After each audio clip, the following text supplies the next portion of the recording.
Halo Sobat Media Indonesia, saya Farhan. Pemprov DKI melalui seluruh perangkat daerahnya saat ini terus berbenah untuk menuju kota global. Pelayanan masyarakat ditingkatkan termasuk upaya menuntaskan sejumlah persoalan yang ada di Jakarta. Keputusan Presiden tentang daerah khusus Jakarta segera ditandatangani.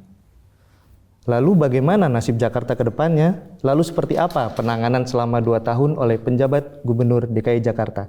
Selamat datang Bapak Heru Budi Hartono. Selamat datang kembali di Jakarta. Siap. Gimana Pak? Sehat Pak? Sehat Mas. Gimana? Agustus Apa ini kabar? Sehat saya Pak, Alhamdulillah sehat. Agustus ini gimana Pak menurut Bapak? Persiapannya seperti apa di HUT RI khusus?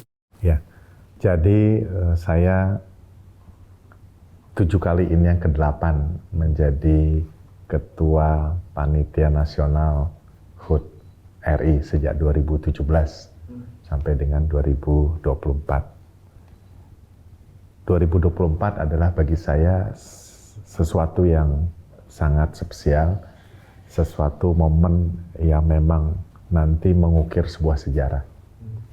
Karena pertama, HUT RI kesiapannya adalah memang harus benar-benar menguras tenaga gitu untuk kesuksesan ini bersama dengan TNI Polri, bersama dengan Kasgartab, bersama dengan kementerian yang lain. Kenapa? Kita merayakan HUT RI ke-79 ini di 2 lokasi, Jakarta dan IKN. Nah, di mana semuanya harus dihitung dengan benar, diukur dengan baik, diteliti dengan sempurna supaya HUT RI yang ke-79 ini bisa berjalan dengan baik dan para undangan, baik itu kepala negara, mantan kepala negara, para undangan VVIP, para undangan masyarakat yang diundang itu bisa merasa nyaman, merasa bahwa tidak ada kendala. Jadi ini yang saya ambil hikmatnya dan tentunya sampai hari ini sudah hampir sempurna lah. 80% sempurna, tinggal pendalaman dan koreksi-koreksinya. Ya mulai hari ini, Senin, Selasa, Rabu sampai minggu depan ada evaluasi rapat HUT RI, kira-kira itu.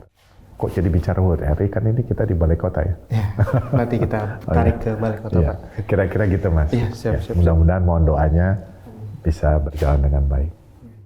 Nah, kalau untuk kita tarik ke DKJ Pak, setelah nantinya menjadi daerah khusus Jakarta gitu kan, yang mungkin segera ditandatangani itu Kepres oleh Presiden Jokowi. Apa sih Pak yang harus difokuskan Jakarta gitu, Pemprov khususnya untuk ke depan gitu, secara bisnis mengatasi persoalan yang common isu di Indonesia gitu, di Jakarta, banjir, macet itu kan udah menjadi makanan sehari-hari. Itu seperti apa Pak? Harus apa Pak DKJ ini Pak? Yang pertama, ibu kotanya sudah tidak ada di kalimat itu ya. Daerah khusus ibu kota menjadi daerah khusus Jakarta. Pembangunan Jakarta, ekonomi Jakarta itu harus tetap berlangsung. Nah, di mana mungkin setelah tidak menyandang ibu kota, maka harus ada daya tarik lainnya. Maka yang perlu dipertahankan atau ditingkatkan atau berkesinambungan adalah daya tarik Jakarta untuk melakukan kegiatan ekonomi, kegiatan kebudayaan, untuk melakukan kegiatan mungkin juga pendidikan dan lain-lain ini yang harus dijaga ekonomi. Maka mau tidak mau Pemda Jakarta, Pemda daerah khusus Jakarta nantinya harus memberikan yang terbaik bagi investor. Kenyamanan, pelayanan yang terbaik, fasilitas, sarana prasarana, supaya ekonomi ini tetap berjalan. Kalau selama ini mungkin masih diberikan kemudahan atau perhatian dari pemerintah pusat, toh nantinya pemerintah pusat akan memperhatikan lebih banyak lagi ke IKN, itu wajar. Maka dari itu, hari ini, tahun ini, mungkin tahun-tahun berikutnya, contoh harus mempertahankan inflasi, ya, supaya ekonominya tetap berjalan. Walaupun di hari ini dihirup pikuknya isu PHK yang luar biasa di daerah lain ya, tapi mungkin nanti berdampaknya akan ke Jakarta. Saya harus mempertahankan ini, minimal inflasi kita jaga saat ini 1,97%, jauh di bawah nasional. Artinya apa? Kenyamanan untuk masyarakat mendapatkan kebutuhan pokok itu masih bisa terkendali. Saya mempertahankan kebutuhan pokok masyarakat supaya itu tetap tersedia. Sarana prasarana, contohnya, kami memperbaiki semua sarana prasarana, contoh harus jalannya baik, mulus ya, Gatot Subroto, Tamrin, Sudirman, Kokas, Kota Kasablanka, Kuningan, semua kita perbaiki. Termasuk juga tentunya kebutuhan Jakarta ke depan. Kebutuhan Jakarta ke depan apa? Yang sekarang salah satunya adalah tidak di Jakarta saja, tetapi di dunia, krisis air bersih. Nah, krisis air bersih itu kan manusia yang utama kan air, salah satunya. Nah, ini kalau tidak ditopang dengan baik, tidak dibangun dengan cepat, maka 2036, 2030, ini 5 tahun lagi. Kebutuhan akan air bersih terhadap Jakarta itu akan mengalami krisis. Maka dari itu kita harus cepat menopang ini, membangun sarana prasarana tadi yang saya sampaikan. Supaya apa? Supaya Jakarta bisa mencegah penurunan permukaan tanah. Kalau kita bisa mencegah itu, maka rob akan bisa kita cegah. Pembangunan juga tahap berikutnya bisa berlangsungnya ada NCICD, tanggul raksasa, ada tanggul pantai, itu bisa terkendali. Dan masyarakat juga bisa, yang di pesisir bisa juga tidak khawatir terhadap penurunan tanah. Yang saat ini Jakarta penurunan tanahnya bisa 90 cm sampai 1 meter, kira-kira seperti itu di titik tertentu. Berikutnya adalah tadi masalah rob, masalah banjir. Ya kami seperti yang kami sampaikan di media tahun lalu bahwa kita tetap melakukan revitalisasi Kali Ciliwung, termasuk juga terakhir di Jakarta Barat. Saya lupa yang kemarin tempat lain nggak banjir, di situ banjir. Walaupun cepat surut di Jakarta Barat, ternyata 30 tahun tidak pernah dikeruk, 30 tahun tidak pernah direvitalisasi. Ini saya saat ini merevitalisasi itu sepanjang 2 kilo, nanti tembusnya ke Kamal, antara lain itu. Jadi di hilirnya itu kita tetap perbaiki. Masih terkait dengan banjir, kami akan menambah titik-titik pompa lagi, ya, titik pompa lagi di wilayah Jakarta Utara, termasuk juga Jakarta Selatan. Sepertinya kalau banjirnya agak bergeser, bergesernya kalau wilayah lain tidak begitu terkena banjir, di selatan bergesernya ke arah sana. Nah, seperti di Kemang, seperti sekitar Jagakarsa, itu kami tambah pompa. Di Jakarta Timur bagaimana? Kami menambah embung. Kenapa Jakarta Timur yang masih memungkinkan untuk dibikin embung? Ya, waduk-waduk kecil terus bertambah. Nah, berikutnya kami juga berdasarkan permintaan warga itu beberapa area kami tinggikan tanggul-tanggul kali, kira-kira seperti itu. Banjir. Lantas, ya ini semua masalah yang harus berkelanjutan. Masalah yang harus setiap kota ada dan kejar-kejaran dengan perubahan iklim yang semakin cepat. Kan. Nah ini semua kita benahi dalam rangka supaya Jakarta tetap bisa bersaing dengan kota-kota lain di dunia, sehingga daerah khusus Jakarta masih tertarik untuk para investor, ekonomi kita bisa berjalan dengan baik. Berikutnya mengenai tata ruang. Tata ruang kami berusaha secepat mungkin di dalam tahun ini menyesuaikan dengan kondisi yang ada. Kondisi yang ada itu apa yang tadi? Daerah khusus Jakarta, ibu kota sudah pindah, secara bertahap nanti kantor-kantor kementerian sudah berpindah ke EKN, kami mengantisipasi ini. Kalimatnya mengantisipasi ya. Mengantisipasi ini semua kami sudah pikirkan terkait dengan tata ruang. Yang bisa berkonsep adalah konsep TOD, konsep ramah pariwisata, konsep ekonomi yang bisa meningkatkan pariwisata, contoh seperti di area Monas dan sekitarnya, gedung-gedung tuh yang untuk gedung pemerintahan kita sesuaikan dengan kondisi yang akan datang. Bagaimana caranya? Yang bisa melihat situasi ke depan. Kami kerjasama dengan Kementerian BUMN, Kementerian Keuangan, dan tentunya ahli-ahli tata kota. Semua ini dibahas di Dinasti Tata dan di Bapeda. Oke.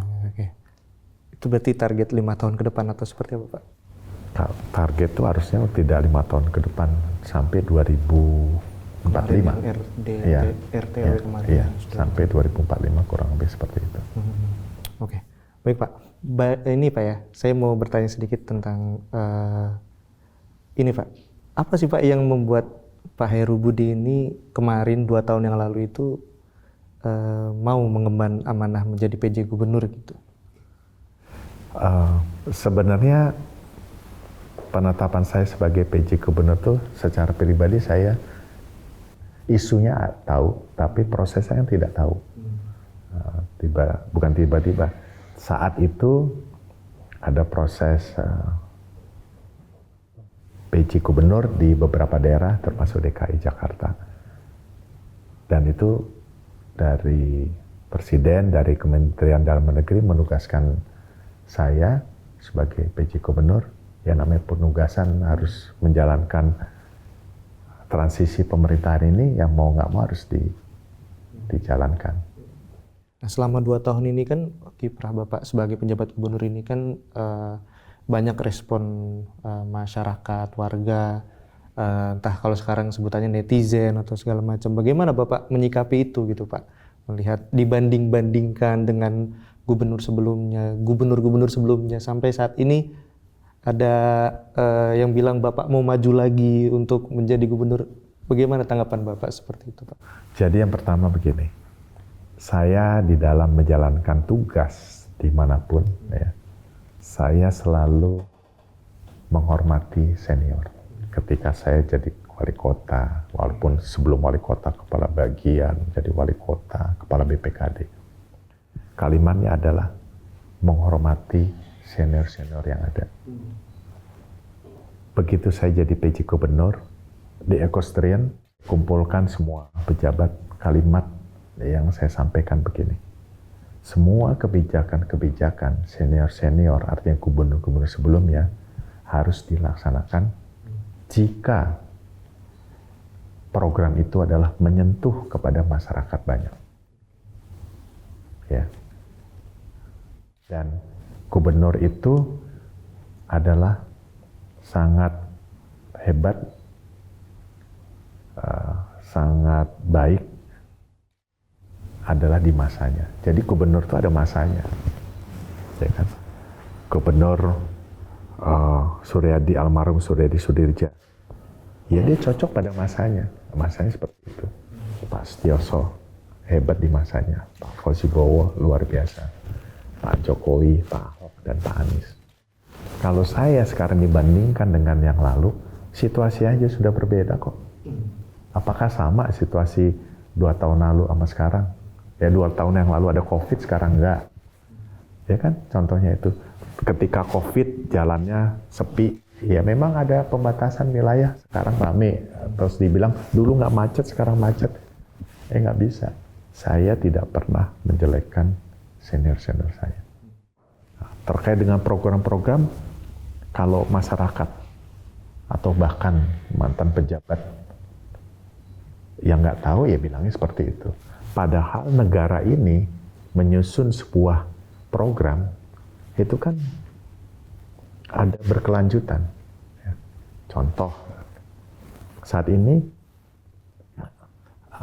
rencana pembangunan jangka menengah atau jangka panjang nasional, itu kan ada visi misi. Visi misi pemerintahan yang akan datang itu kan sudah harus kita bahas sekarang. Turunannya namanya rencana pembangunan jangka menengah, jangka panjang pemerintah daerah. Dikunci di situ. Mempunyai visi harus ada kalimat membangun, maju, dan berkelanjutan. Apa programnya? Sudah dirinci. Bagaimana caranya? Silahkan. Prioritasnya siapa? Itu silahkan. Begitu juga saya. Program KJP kan dari Pak Jokowi. 2012. Sampai hari ini ada. Ya kan? Berarti kan gubernur setelah Pak Jokowi melanjutkan.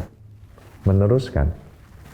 KJMO, bantuan pangan. Ini kan semuanya ketika saya kepala BPKD, pembahasan ini, menelurkan ini kan 2012, 2013, 2014. Buktinya sampai hari ini ada. Jadi yang menyentuh kepada masyarakat, saya teruskan.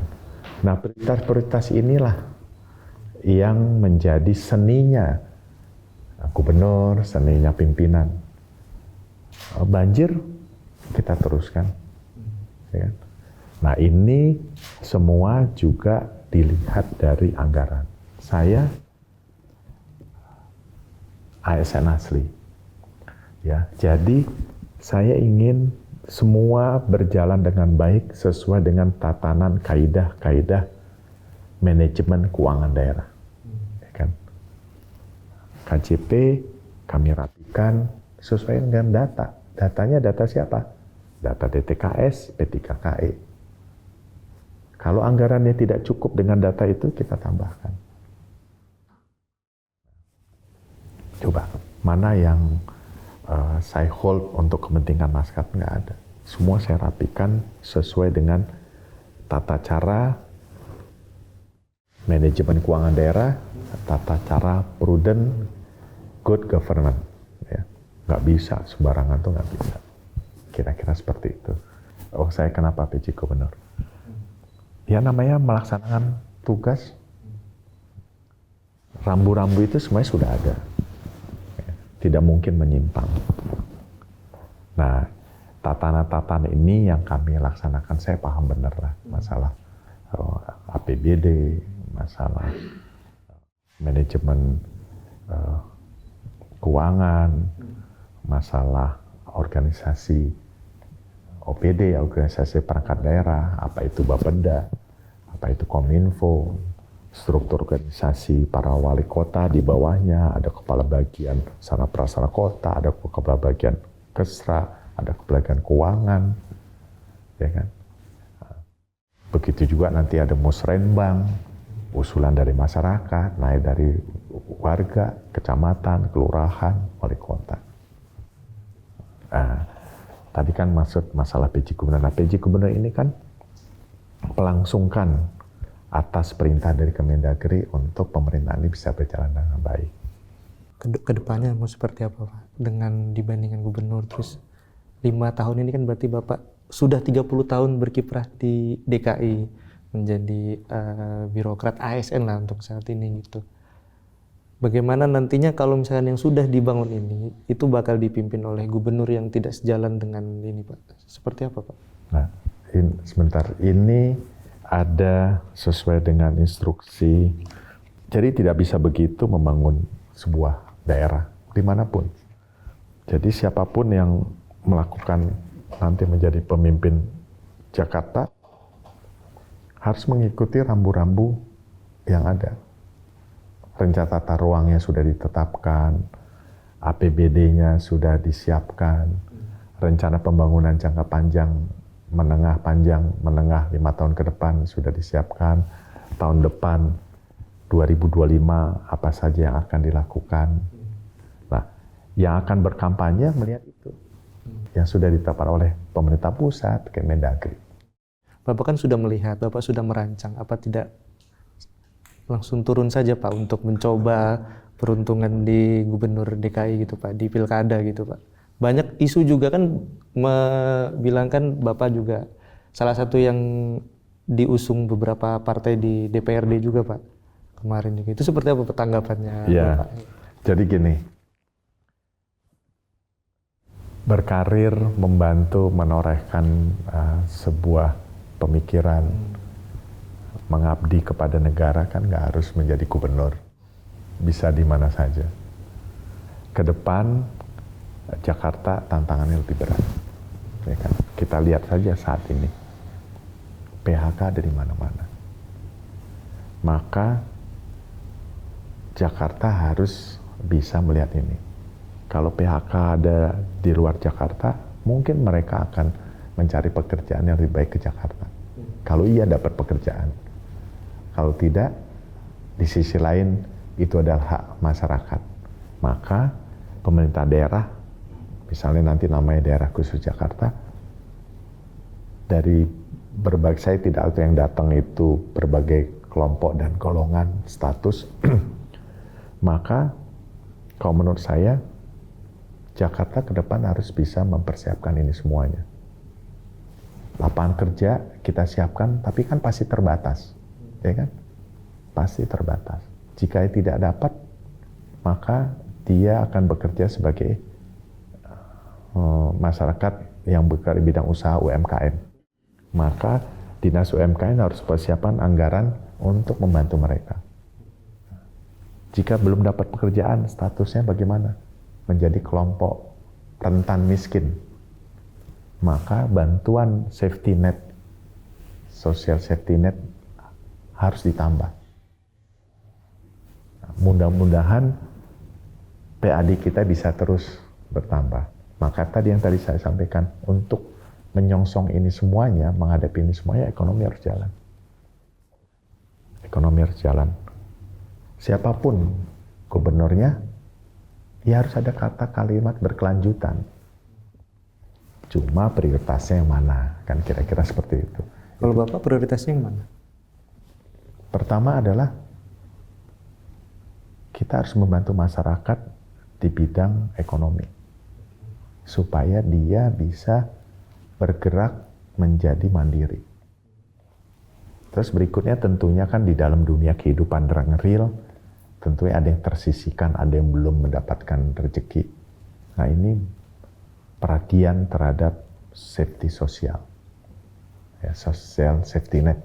Kalau dia sudah tercover itu, di situ udah termasuk macam-macam ya, kesehatan, pendidikan, mengarah kepada pendidikan gratis, gizi di situ, itu social safety net ada di situ. Bukan berarti social safety net memberi bantuan satu saja kalau saya cerita. Berarti satu kelompok itu bisa ada bantuan gizi, bantuan anak-anak kesehatan, bantuan pendidikan. Dari dua ini berarti kan ekonomi rawan rentan, dia bisa meningkat menjadi menengah. Yang menengah, yang saat ini kita harus menstabilkan mereka dengan tadi, menjaga inflasi, memberikan sarana prasarana yang baik, supaya masyarakat ekonomi menengah ini, jika ada terpaan krisis ekonomi, dia bisa tetap bertahan, tidak turun ke bawah. Kalau dia bertahan, maka contohnya aja, kalau menengah ini bisa bertahan, ya bisa merekrut. Kalau dia punya mobil, punya ekonomi yang lebih baik lagi, dia bisa merekrut sebagai supir, sebagai driver, dan seterusnya, kan ada pekerjaan. Yang tadi rentan miskin, dia bisa menghidupkan dirinya sendiri dengan UMKM, dengan membelanjakan dirinya sendiri, dengan bantuan sosial ini, supaya mereka tidak rentan turun ke kelompok rentan miskin. Untuk menjawab pertanyaan teman-teman Pak, ada kesempatan maju untuk gubernur selanjutnya, atau masih berkeinginan juga untuk menjadi gubernur? Kan ini banyak juga didukung gitu Pak. Kalau kesempatan itu pasti ada ya. Kalau kesempatan itu pasti ada dan mungkin ada jalannya. Keinginan? Ya. Tetapi yang tadi saya sampaikan, mengabdi kepada negara kan nggak harus jadi gubernur, ya kan? Kira-kira seperti itu. Tetap di Jakarta atau di IKN Pak? Ya garis tangan nanti bagaimana ceritanya. Masih ada waktu atau tidak Pak? sampai 27 Agustus pendaftaran KPU di Ya kita lihat nanti tanggal 27 Agustus. masih misteri berarti Ya, Pak. masih misteri. 3 kali Bapak menyebutkan masih misteri itu sampai saat ini masih misteri. Jadi PJ Gubernur kan saya ditanya, hari esok tuh penuh dengan misteri. Ya kan? Biarlah alam semesta yang menjawab. Ya siapa yang jadi PJ Gubernur DKI, ya alam semesta yang menjawab kan. Berikanlah yang terbaik buat Jakarta ini. Siapapun nanti gubernurnya, ya masyarakat yang memilih. Kalau saya itu ASN itu administrasi dan birokrasinya lebih panjang.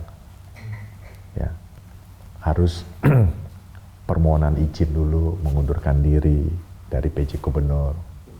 Setelah itu harus mengundurkan diri dulu dari ASN-nya, baru boleh bisa mendaftar. Kalau yang non ASN gampang aja kan, ya udah mau daftar, mau santai-santai hari ini, menit terakhir mengajukan.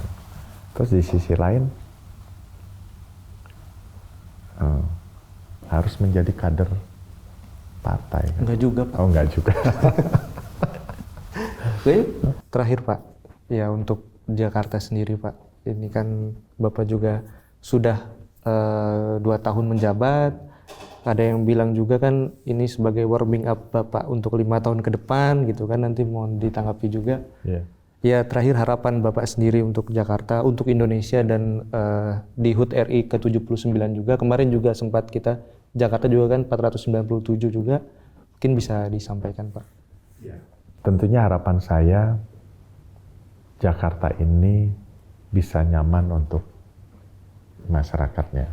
Saya penduduk DKI dari tahun 80 ya. Saya juga bisa hidup nyaman. Bisa menyongsong masa depan Jakarta. Maka dari itu saya mengharap program-program yang sudah ditata dengan baik ini bisa berlanjut untuk kepentingan masyarakat, dirasakan dengan masyarakat. Sebagai contoh, membangun MRT fase yang berikutnya ini harus dikawal supaya yang tadi, kalau sudah MRT sudah ada, Transjakarta sudah kita penuhi semuanya, lantas LRT sudah ada, transportasi umum sudah mencukupi, maka masyarakat harapannya bisa menggunakan transportasi massal. Kalau sudah menggunakan transportasi massal, ini kan Jakarta bisa berkurang subsidi BBM-nya, bisa memberikan sumbangsih penghematan itu kepada pemerintah pusat yang saat ini subsidinya kan bisa 570 triliun. Nah, mengurangi Jakarta, beradaptasi dengan transportasi umum berarti membangun pemerintah pusat. Begitu juga harapan saya sekolah-sekolah yang sudah baik di Jakarta ini, termasuk rumah sakit sudah di Jakarta, bisa dibantu dengan kota-kota lain yang kota aglomerasi. Bantunya bagaimana? Depok, Bekasi, Tangerang Selatan juga bisa membangun sekolah-sekolah yang sama, setara kualitasnya dengan SD, SMP, SMA negeri Jakarta. Begitu juga RSUD-nya. Supaya apa?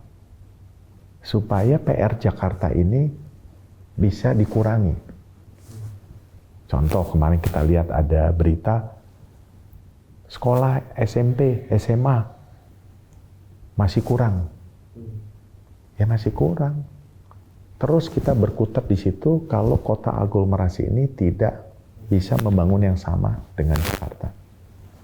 SMA kurang. Ya memang SMA kurang untuk anak-anak yang akan bersekolah di Jakarta.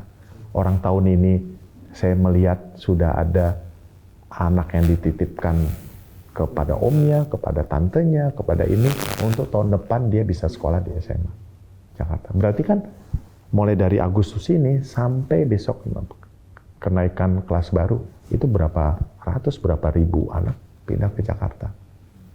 Artinya apa? pemerintah daerah harus bisa memenuhi gedung sekolah kan, SMA, SMP. Anggarannya masuk ke sini. Nambah. Sekali lagi itu hak ya. Itu hak warga negara. Tapi saya minta pemerintah pusat juga bisa menentukan ini bagi Bekasi, Depok, ya bangun sekolah yang baik. Supaya anggaran ini yang tadinya, kalau misalnya kita tetapkan, misalnya ini hanya misal, tidak ada perpindahan anak-anak berusia sekolah, berarti kan sekolah SD, SMP, SMA Jakarta cukup.